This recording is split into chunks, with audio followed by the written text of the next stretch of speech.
Welcome to the 98th edition of Dub Nation, the official show of the Utah Warriors of Major League Rugby. I don't know what we're doing for the 100th show. We'll figure it out in a couple of weeks.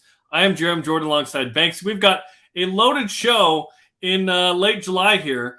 Here's what's on the program. All MLR teams are out. Which Warriors made it? Brandon Sparks, the general manager, moves on. We'll talk about his impact. Expansion talk in Major League Rugby. What is Nick Benson saying in regards to cities that could have a new MLR team? USA U20 reps from the Warriors Pathway. Pretty cool to see 3 guys on that team. And the Collegiate Rugby Shield was awesome. Okay, we start with the All-MLR teams. Banksy, Lance Williams for the second straight year is on the first team. Joe Mano and Caleb Makini on the second. Joel Hodgson, honorably mentioned. What do you think? I thought Lance absolutely earned it. There were several snubs, I think, that you could have put into that list. I think the Warriors not making the playoffs was really the difference in having 4 guys named overall and having 8 guys named overall. Not having a Warrior anywhere on the front row, I think, is a bit of a shock. So Joe Mano being on the second team, let's talk about it. Nate Augsburger is the first team 11 left winger. I could have seen Joe there, and they didn't say, okay, we're going to put one of you on the left, one of you on the right. They did like true 11s, right? So I guess I get that one, although Joe was spectacular. Nate was too. But, and like you said, not making the playoffs was there. Lance, frankly, I thought Lance had a really good year. I thought he might be on the second team. I was pleasantly surprised that he was on the first. Caleb Makini on the second I thought was perfect. And then Joel Hodgson, I thought honorable mention, which is essentially the third team, I thought was pretty good. Did you feel like there were others, it sounds like, that should or could have been on the list? And if so, who? I think not having any of our front rowers in there, I think you could have put Bell in there as one of the hookers. He had a fantastic season, but I get that he missed a lot of it due to injury so that he wasn't there. But the games that he played in, he was really good. And then to not have Paul Mullen or Gus McClellan in that list, you're talking about a guy that hit 75 caps this year in Gus McClellan and played with form at every turn and in every match. To not have a guy like that in your first or second team, that's a bit of short-sighted news because both of our tight head props were way better than most others in the league. Dealing in collegiate athletics as much as I do, a lot of times they'll be like, all right, the basketball, all WCC conference team, it's like they'll do 10 dudes. I'm like, there's only 5 on the court. So I'm glad that it's just like straight up 15. So it's basically, are you in the top 3 at your position? 4 Warriors honored as such. So congratulations to those guys. And well done by Lance to go back-to-back first team. He's with the USA Sevens, by the way, training as we speak. So hopefully we'll see these guys coming up in September. And there's a lot of different faces that we could see in the red, white, and blue when Stade Toulousain visit and take on the USA Eagles here in Utah at America First Field. Be there for one of the most storied franchises in all of rugby. September 17th, go to warriorsrugby.com or check out the Rugby Alliance to get your tickets. It's going to be a lot of fun, man. Cannot wait for the Eagles and Toulouse to be in town. Okay, next item here. Utah Warriors General Manager Brandon Sparks announced on social media he is moving on after 4 years with the club, initially as the Director of Operations, then as General Manager and Director of Rugby. He helped the Warriors be a contender, not only in 2021 making the playoffs, but this last season came up just short. He also helped found the Collegiate Rugby Shield, which has been a success the last 2 years. Banksy, how would you summarize the impact of Brandon Sparks on the Utah Warriors? You always want to leave a place better than when you got there, right? And I think Brandon Sparks absolutely crushed it by that measure. I think the Warriors as an organization, from top to bottom, whether it's the team on the field on any given weekend, or it's the Pathways players, whether it's the club scene here that he got so many different guys involved in, Warriors as a whole club and Dub Nation as a fan base are better off having Brandon having been involved. He can be quite a polarizing figure. He's a very strong personality, very outspoken personality. I get all of those things to the naysayers, but what Brandon is good at, he's better at than anyone. And I, for one, will definitely miss him around the sheds. He was a straight shooter, and he really helped us prepare for games and help understand what was going on, which was great. So best of luck to Brandon. He did a really nice job. The talent that wasn't just hired guns that came in and was developed not only through the Pathway program, but really, really like cheeky signings that are like, okay, Joel Hodgson is near, later in his career, but he can provide some experience and he's still got it. He comes over and has this massive impact, right? The ability to get Paul Asike back to the team the last couple of years has been awesome.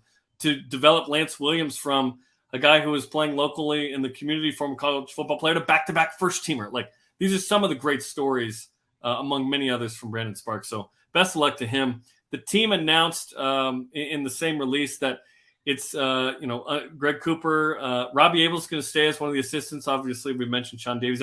They're hiring 2 more. So we're actually going to walk in next year, Banksy, with 2 more assistants for a total of 3 with Greg Cooper. That'll be a new look.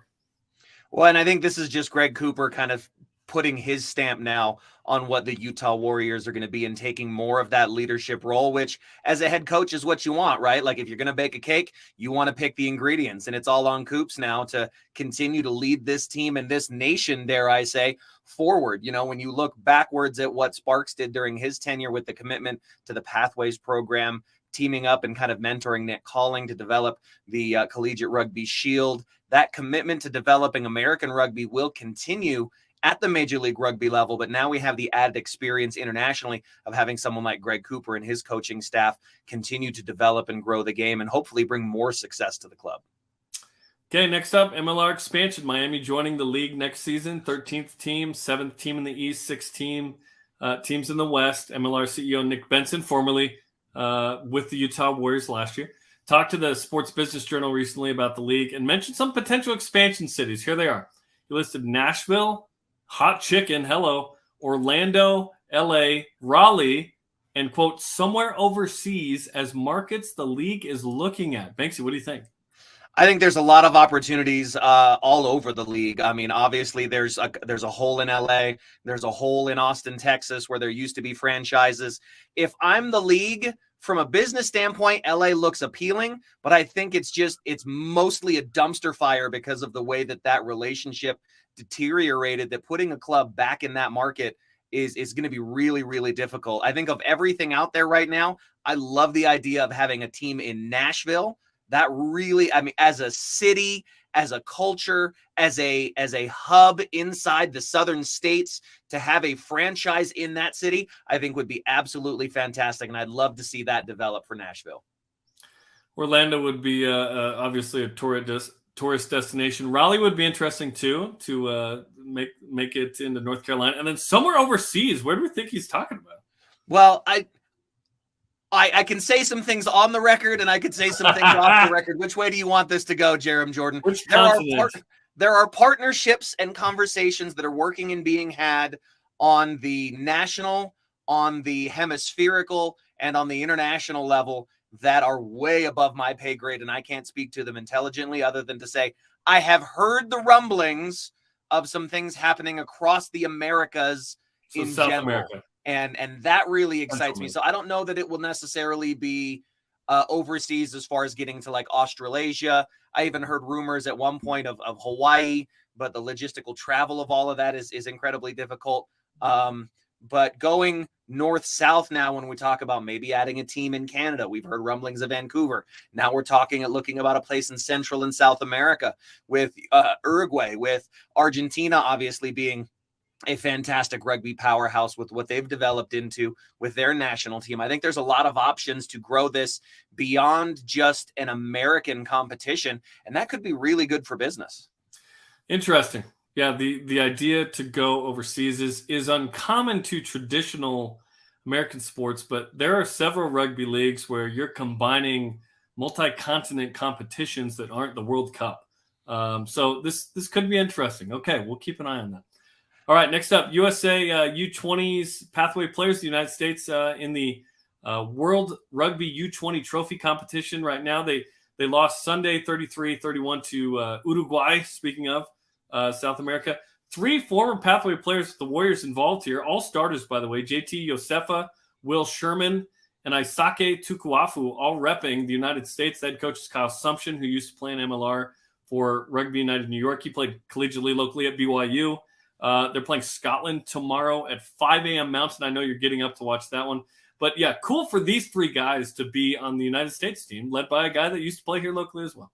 When you're talking about kids that played up through the high school ranks at East High School that are going to college all over the place, but to have names like Will Sherman, to have Isake Tukuafu, to have JT involved, all guys that we've seen in the red and black, I just think this speaks really to the core message that Kimball Kerr, Brandon Sparks, and others have said, where we want Utah to be the epicenter of rugby in North America, to continue to develop these elite level athletes who are dedicated to our sport, where for so many years, right? Like the conversation has always been, well, we need to find these D1 level football athletes and convert them into rugby players. Well, now we're seeing the exposure of the sport grow to the point where these guys are choosing rugby over football and sticking to it. And so it's been really exciting when you see guys who kind of set the table for that, guys like Saul Muching, guys like Lance Williams, and Logan Tango, among others, who had those chances in football. Even a Haloti Nata, who played played high school rugby and then switched to football to be able to take care of his family.